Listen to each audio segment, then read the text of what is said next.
जय श्री राधे।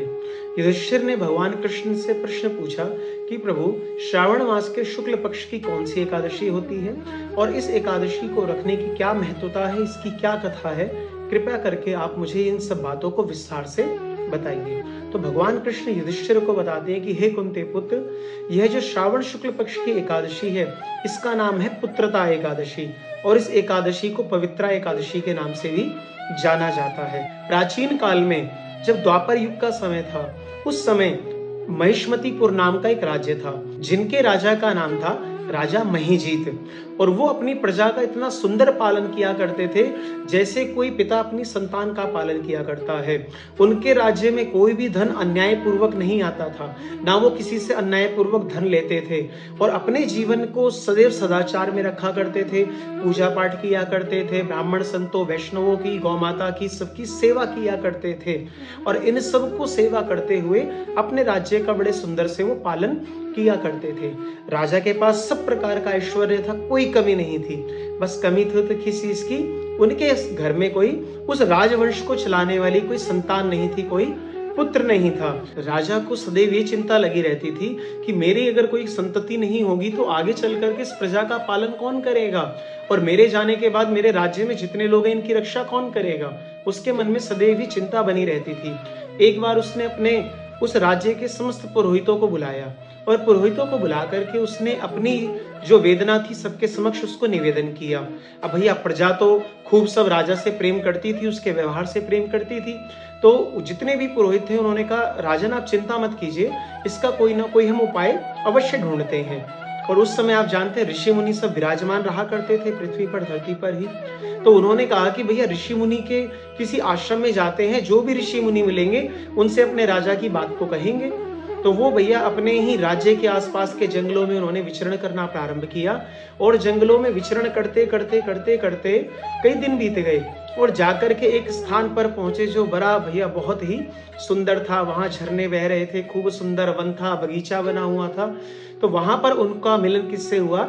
श्री लोमश ऋषि से। ये लोमश ऋषि कौन है? कहते हैं इनकी पुराणों में कई बार कथा आती है और इनकी आयु कितनी आयु है, कहते हैं कि जब एक कल्प बीत जाता है तो इनके शरीर का एक रोम टूट के गिरता है। और ये लोमश मुनि क्या करते हैं? नित्य प्रति भगवान का भजन करते रहते हैं, इसलिए सिद्ध हैं, त्रिकालदर्शी हैं। जब वो भैया पुरोहित जन वहां पर पहुंचे, पुरोहित जन ने देखा कि भैया कोई सिद्ध ऋषि, भैया कैसा ब्रह्म तेज उनका चमक रहा है। पहुंचे, प्रणाम किया और जब प्रणाम किया तो ऋषि ने उनका आदर सत्कार किया, भैया अतिथि के रूप में आए हैं। तो ऋषि मुनि ने पूछा कि भाई कैसे आना हुआ, क्या कार्य है, बताइए। तो उन पुरोहितों ने अपने राजा की समस्त वेदनाओं को बता दिया कि हमारे राजा हैं और वो हमको प्रजा को बालक की तरह हमारा पालन करते हैं, लेकिन उसके बाद भी कोई उनकी संतान नहीं हो रही। तो प्रभु आप कुछ ऐसा समाधान बताइए जिससे हमारे राजा के वंश को कोई चलाने वाला आ जाए। तो कहते हैं 2 घड़ी के लिए लोमश मुनि ने अपने नेत्र बंद किए और नेत्र बंद करके ध्यान किया और जब 2 घड़ी के बाद नेत्रों को खोला है तो उन्होंने पुरोहितों से कहा कि तुम्हारा जो राजा है वो पूर्व जन्म में एक वैश्य था, वो नगर में घूम घूम करके व्यापार किया करता था। एक बार क्या हुआ, उसको प्यास लगी और प्यास लगी तो वो जैसे ही पानी पीने के लिए जाने लगा सरोवर के पास में, उसी समय क्या हुआ, वहां पर एक गैया और बछड़ा भी आए पानी पीने के लिए।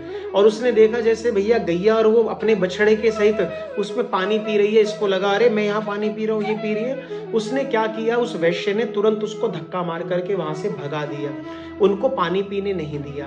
ये उसका पूर्व जन्म का जो पाप था, उस गैया के बछड़े को ना पानी पीने देना, उसी पाप के कारण इसकी कोई संतान नहीं हो रही है।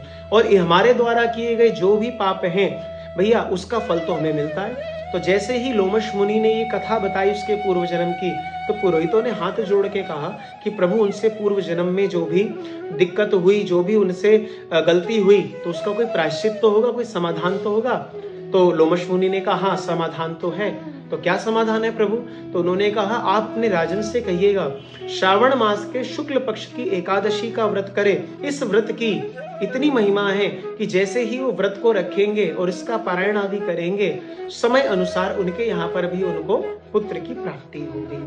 अब तो जितने पुरोहित थे इतने प्रसन्न हुए, उन्होंने लोमश ऋषि को प्रणाम किया और आए और आकर के सारा जो महाराज कथा थी वो किसको सुनाई?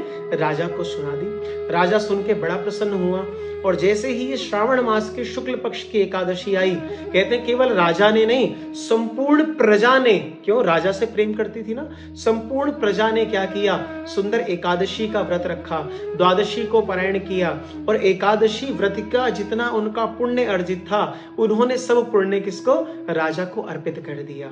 और जब राजा के पास भैया पुण्य की संपत्ति आ गई, समय आने पर जो उनकी रानी थी वो महाराज गर्भवती हुई और समय से उनके यहाँ एक वीर, शूरवीर महाराज दानवीर बालक का जन्म हुआ। तो जो भी इस व्रत को पुत्रदा एकादशी या जिसको पवित्रा एकादशी भी कहते हैं, इस व्रत को रखता है, उसकी भैया जो भी संतान से जुड़े हुए कष्ट हैं वो अवश्य शांत होते हैं। उसके भी कुल को चलाने वाले कोई ना कोई संतान अवश्य भगवान कृपा करके अवश्य भेजते हैं। आप सब लोग भी एकादशी के व्रत को अवश्य करें। जरूरी नहीं हम किसी कामना से ही करें, केवल ठाकुर जी की प्रसन्नता के लिए भी समस्त वैष्णव इस व्रत को कर सकते हैं। तो आप सब लोग भी प्रेम से आनंद से व्रत कीजिएगा। आगे की और अन्य धार्मिक कथाओं से जुड़ने के लिए या एकादशी की कथाएं जो आएंगी उनको श्रवण करने के लिए आप हमारे इस पेज और चैनल से अवश्य जुड़े रहें। और सनातन धर्म से जुड़े हुए कोई भी प्रश्न आपके मन में है तो वो भी आप यहाँ पर कमेंट के माध्यम से पूछ सकते हैं। जय श्री राधे।